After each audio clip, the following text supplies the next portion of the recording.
നമസ്കാരം. നമ്മൾ പല ആൾക്കാരും ഈ സ്വയം ചികിത്സ ചെയ്യുന്ന ആൾക്കാരാണ്. പ്രത്യേകിച്ച് വീട്ടിലൊരു നേഴ്സും കൂടെ ഉണ്ടെങ്കിൽ പിന്നെ പറയാൻ വേണ്ട. എനിക്കറിയുന്നൊരു വ്യക്തി ഗൾഫിലാണ്. അദ്ദേഹം എന്തു വന്നാലും പാനഡോൾ എടുത്ത് കഴിക്കും.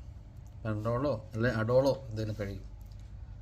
എന്നാൽ പല ആൾക്കാരും ഇയാളിങ്ങനെ കഴിക്കുന്ന കാര്യം ആൾക്ക് അറിയത്തില്ല. അയാൾക്കൊരു തലവേദന വന്നാലോ ജലദോഷം വന്നാലോ പനി വന്നാലോ എന്താണേലും പെട്ടെന്നെടുത്ത് ഈ പാനഡോൾ അങ്ങ് കഴിക്കും. ജോലിയുടെ ബുദ്ധിമുട്ടൊക്കെ കാരണമായിരിക്കാം പുള്ളി സ്ഥിരമായിട്ട് ഇത് ഉപയോഗിക്കുമായിരുന്നു. അങ്ങനെ ഇരുന്നിരുന്ന് ഒരു ദിവസം പെട്ടെന്ന് ഇയാൾക്കൊരു ശാരീരിക അസ്വസ്ഥത വരികയും ഇയാൾ എന്നും ചെയ്യുന്ന പോലെ തന്നെ പാനഡോൾ എടുത്ത് കഴിക്കുകയും ചെയ്തു.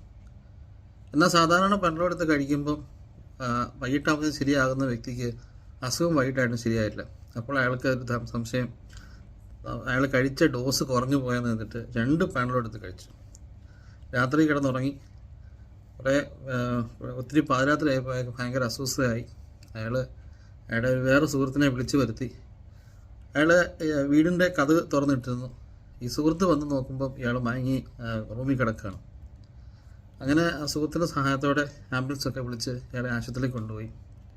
സംഭവിച്ചു കഴിഞ്ഞാൽ ഇയാൾ ഈ പാനഡോൾ കഴിച്ച് ശരീരത്തിൽ അത് വളരെ ദോഷമായി ബാധിച്ച് അയാളുടെ ഇന്നർ ഓർഗൻസിൽ എനിക്കൊന്ന് കിഡ്നിയാണെന്ന് തോന്നുന്നു എന്തോ വളരെയധികം മോശമായ രീതിയിൽ കണ്ടീഷനിലേക്ക് പോയി. ഐസിയുലായിപ്പോയി. ഐസിയുലായെന്ന് മാത്രമല്ല, അയാൾ ഒരു 2 ആഴ്ചയ്ക്ക് മേളിൽ ഐസിയു കിടന്ന് ഡോക്ടേഴ്സ് അയാൾക്ക് തുടർന്ന് ജോലി ചെയ്യാൻ പറ്റുകയില്ല എന്നൊരു സാഹചര്യത്തിലായി. അവർ വളരെ റിക്വസ്റ്റ് ചെയ്ത പ്രകാരം ഇയാളെ നാട്ടിലേക്ക് റെഫർ ചെയ്ത് അവരുടെ നാട്ടിലേക്ക് ഇയാളെ കയറ്റിവിട്ടു. അയാളുടെ നാട്ടിലുണ്ട്, ജോലിയൊന്നും ചെയ്യാൻ വയ്യ, ആരോഗ്യം വളരെ മോശമായി. ബെഡിൽ കിടക്കുകയല്ല, എങ്കിലും അയാൾക്ക് എഴുന്നേറ്റൊക്കെ ഇരിക്കാൻ പറ്റും. ഞാൻ പറഞ്ഞു വന്നത്, ചില അസുഖങ്ങളോ അസ്വസ്ഥകളോ ഒക്കെ വരുമ്പോൾ നമ്മൾ ഈ സ്വയം ചികിത്സ ഏറ്റെടുക്കാൻ പോവാതെ ഒരു ഡോക്ടറിനെയോ അല്ലെങ്കിൽ എന്തെങ്കിലും ഒരു ക്ലിനിക്കിലോ വല്ലതും പോയി ഒരു കൺസൾട്ടേഷൻ നടത്തണം. എല്ലാ ആൾക്കാരും കൺസൾട്ടേഷൻ നടത്തുന്നത് എവിടെയെന്ന് വെച്ച് കഴിഞ്ഞാൽ ഗൂഗിളിനോടാണ് ചോദിക്കുന്നത്.